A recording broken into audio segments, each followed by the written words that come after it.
वास्तुपुरुषाय नमः स्वाहा, क्षेत्राधिपतये नमः स्वाहा। तमाम दर्शकों का एक बार इस पावन धरा से बहुत बहुत स्वागत और अभिनंदन है अध्यात्म ज्योतिष के आज के खास कार्यक्रम में। देखिए, आज कुछ महत्वपूर्ण आपके कुछ प्रश्नों को लेकर मैं यहाँ पर आया हूँ और हम आज चर्चा करेंगे गृह प्रवेश के कुछ विषय में। कुछ प्रश्न हमारे तक पहुंचे हैं जो आपके हैं और हो सकता है कि आप इस कार्यक्रम को देख रहे हैं, आपका भी ये प्रश्न हो। गृह प्रवेश कब और कैसे करें, ठीक है, A to Z जानकारी इसमें मैं लगभग आपको देने का प्रयास करूंगा। इसमें जो मुख्य पॉइंट है वो मुहूर्त कैसे निकालते हैं, क्या मुहूर्त का रहता है प्रक्रिया, पूजा का क्या इसमें रहेगा, कौन कौन सी पूजाएं होती हैं, क्या क्या इसमें पूजा पाठ करना चाहिए, कुछ खास जानकारी जो कि मान लो गृह प्रवेश से पूर्व हमें क्या करना है, गृह प्रवेश हो गया तो उसके बाद हमें क्या करना है, ये कुछ खास चीजें इसमें रहेंगी, ठीक है।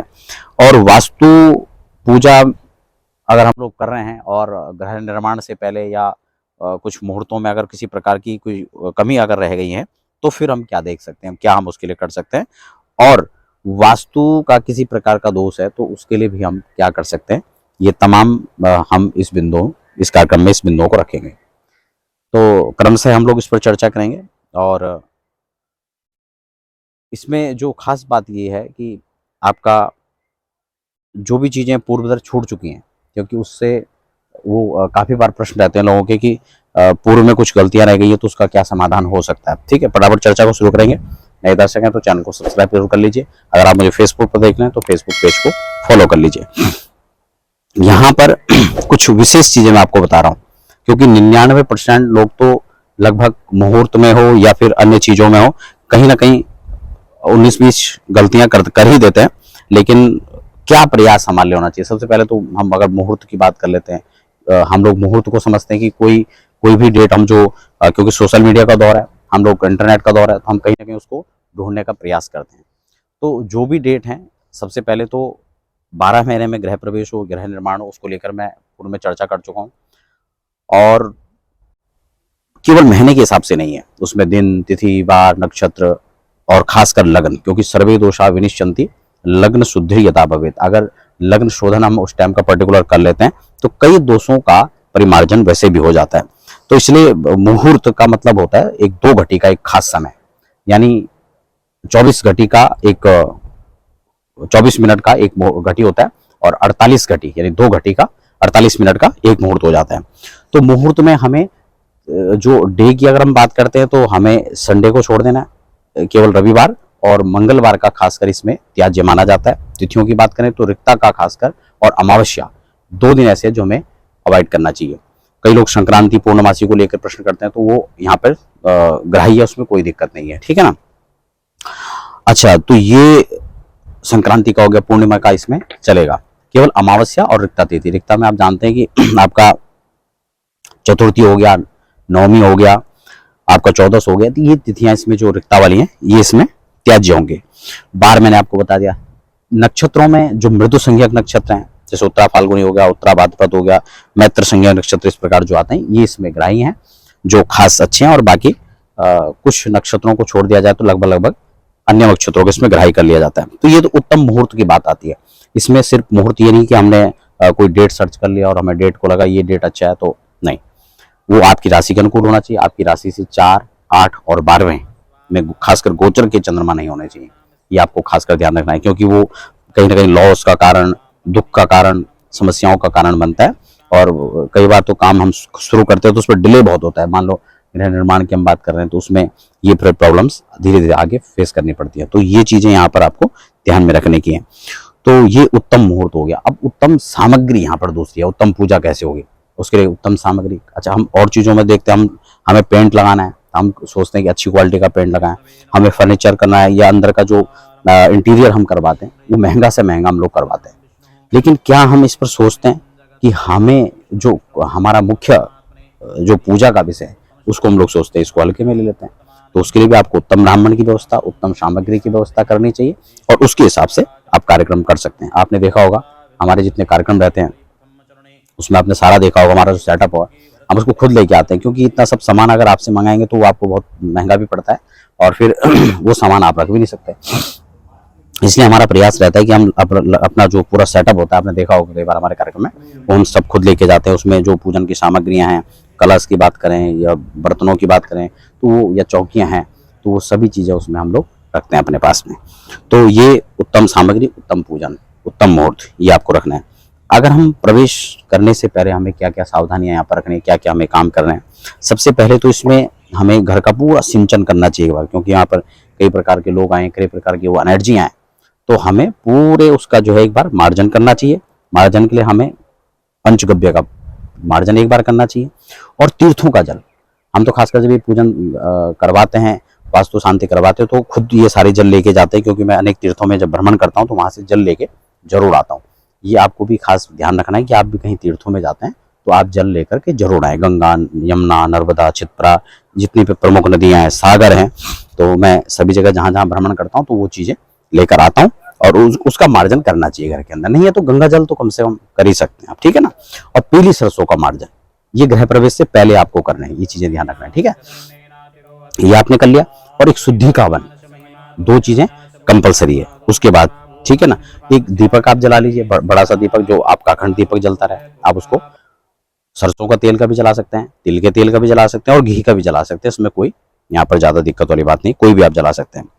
और फिर शुद्धि के हवन करने के बाद आपको देव मंडप निर्माण करना है। कई लोग सोचते हैं कि प्रवेश वही उसी को माना जाएगा, नहीं। प्रवेश के लिए जो पर्टिकुलर हम एक लगन निकाल के देते हैं, तो आप उस लगन में प्रवेश करें। बाकी आपको ये नहीं कि हमने पहले प्रवेश कर लिया, क्योंकि कोई भी आएगा तो आप उसके लिए पहले एक व्यवस्था बनाएंगे बैठने की। तो देव, आपने वहाँ पर देवता आने वाले हैं, जो अखिल ब्रह्मांड की शक्तियां हैं, वो वहाँ पर आकर के विराजित होंगे, तो उनके लिए पहले दिन ये सारी व्यवस्थाएं वहाँ पे आपको करनी है। इस चीज़ का ध्यान रखना है, ठीक होगी ना। तो यहाँ पे देव मंडप निर्माण होगा। उसके बाद स्थापना होगी उन देवताओं की, खासकर गणेश अंबिका आदि पंचांग पीठ आदि का आपका स्थापन करना है।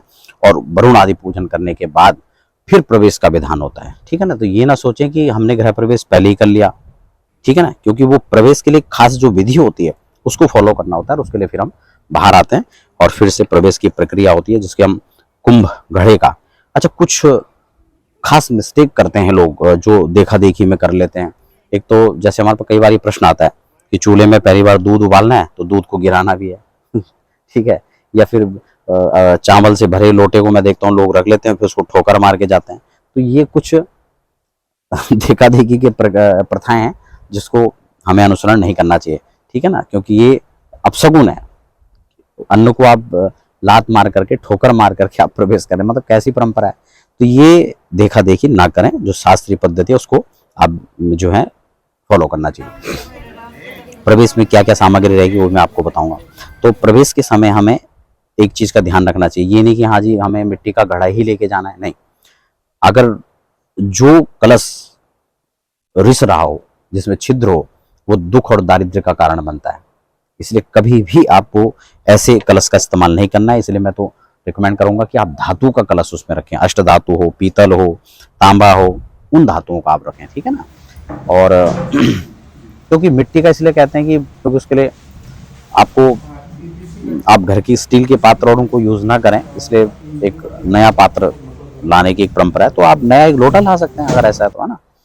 तो लेकिन रिसने वाला ना होना चाहिए, नहीं कि उसमें कहीं लीकेज है, कहीं टूटा फूटा है और उस समय आप फिर पूजन कर रहे हैं तो वो उस समय आपको दिक्कत हो। तो इस चीज़ों को आपको ध्यान में रखना चाहिए।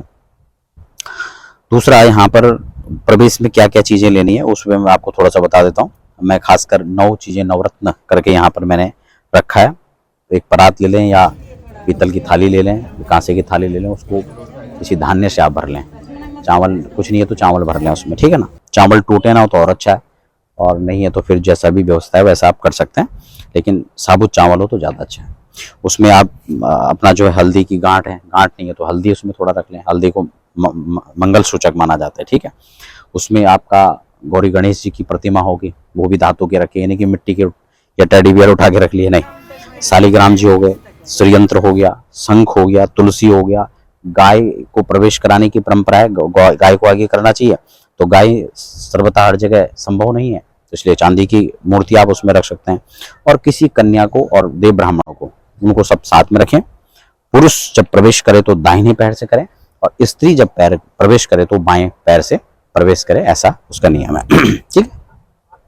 ये सामग्री आपके पास होनी चाहिए।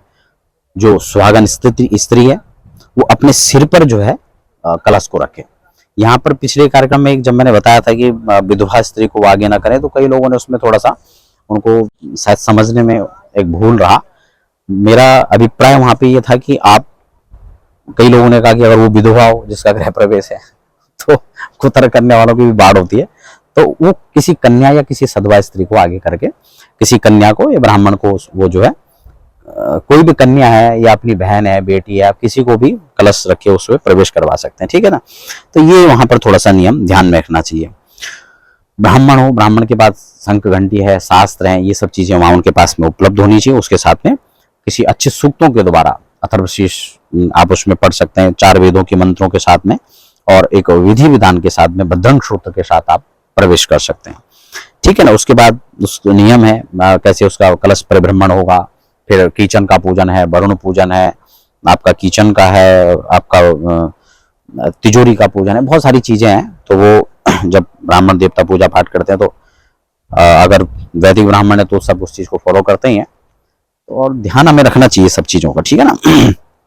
क्या क्या पूजाएं होनी चाहिए प्रधान रूप से, तो यहाँ पर वास्तु पंचांग पूजा तो हो गई, वास्तु शांति प्रमुख है, ग्रह शांति इसमें प्रमुख है, क्षेत्रादि पीठ का पूजन है, क्षेत्रपाल का पूजन, क्योंकि हम जिस प्रवेश में जिस स्थान पर जा रहे हैं वहाँ क्षेत्र अधिष्ठात्री देवता होते हैं, उनका पूजन होता है।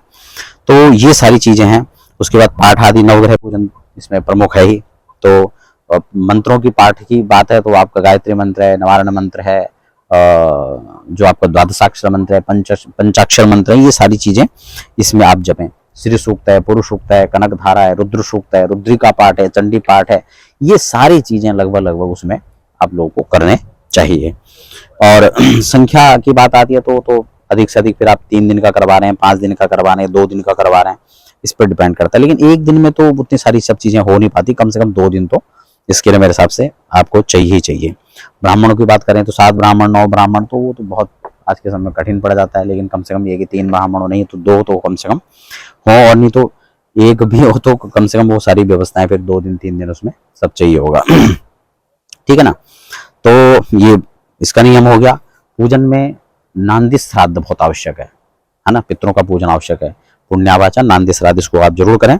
और दूध गिराने का, जैसे मैंने कहा, ये गिराना इसमें आवश्यक नहीं है, ये एक देखा देखी वाली परंपरा, तो उससे आप उसे अवॉइड कर सकते हैं। और अन्न का पूजन, कलश का पूजन, ये आपको वरुण का पूजन ये किचन में जरूर करें। आवाहित देवताओं का फिर हवन होता है, जिस विधि के द्वारा उनको बुलाया जाता है, स्वागत सत्कार सम्मान उनकी खान पान की सामग्री होती है, फिर उसी विधि से उनको हवन के साथ भी भोजन कराया जाता है। ठीक है, तो ये है। और पूर्णाहुति खासकर गृह प्रवेश में नहीं करते हैं, इस चीज को आपको ध्यान में रखना है। कई लोग प्रवेश में उस समय ये सब सामान पूर्णाहुति उस समय करवा देते हैं, तो उससे नहीं करवाना चाहिए। ठीक है, मैं बहुत प्रयास कर रहा हूँ कि संक्षिप्त में जल्दी आपको ये सब चीजें बता दूं। तो प्रवेश से पूर्व सामान को लेकर के भी प्रश्न रहते हैं कि गृह प्रवेश से पहले क्या सामान सेट कर सकते हैं, और उसमें कई लोग फिर अपना सब वही पुराने बिस्तर, टूटे हुए सामान, जो भी है घर का बहुत सारा सामान होता है, तो आदमी को उसे अगर फेंकना नहीं है तो उसे भी आप शिफ्ट कर देते हो, तो उससे अगर बचें तो ज़्यादा अच्छा है। नया फर्नीचर है, नया सामान है, तो वो आप वहाँ पे सेट कर सकते हैं। बाकी प्रवेश के बाद ले जाएं तो ऐसा ज़्यादा अच्छा है। ठीक है। और पूजा पाठ के लिए कई बार वो लोगों को लगता है कि हम कहाँ देखें, कोई ऐसे ब्राह्मण नहीं है, तो उसके लिए आप हमारे संस्थान में संपर्क कर सकते हैं। हमारा एक प्रयास रहता है लगभग सभी जगह, हम स्वयं भी करवा जाते हैं, करते हैं, लेकिन सब जगह तो संभव नहीं हो पाता है, लेकिन फिर भी वैदिक ब्राह्मणों की व्यवस्था हम लोग करवा देते हैं सभी जगह।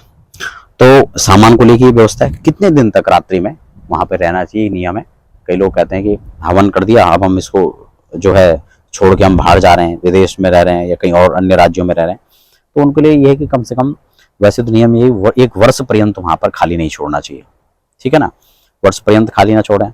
अगर इतना नहीं है तो कम से कम 11 दिन, नहीं है तो 3 दिन कम से कम वहाँ पे रहें, और वहाँ पे रहना भी चाहिए पूर्व की दिशा में। और अगर वास्तु की दिक्कत है तो पूर्व या उत्तर में नीम, या आप नीम का पेड़ हो गया, या नीम के साथ साथ में अशोक का वृक्ष लगा दें। और वास्तु दोष है भी तो वास्तु शांति करने से वो दोष खत्म हो जाता है। किसी चीज को चिपका दो, लटका दो, ये सब ऐसा कर दो वैसा कर दो, ये कोई नियम नहीं है। वास्तु शांति ही उसका समाधान है, तो ये करने मात्र से उसकी समस्याओं का समाधान हो जाता है। तो आशा करता हूँ आज के कार्यक्रम में वो सभी बिंदु जो आपके प्रश्न थे हमने लेने का प्रयास किया, और माँ गंगा के पावन पुलिन से हमने सब सारी चर्चाएं की। आप सब से इजाजत चाहते हैं। और किसी प्रकार का कंसल्टेशन के लिए आप हमारे संस्थान के नंबर पर संपर्क कर सकते हैं। फिलहाल बने रहें, धन्यवाद।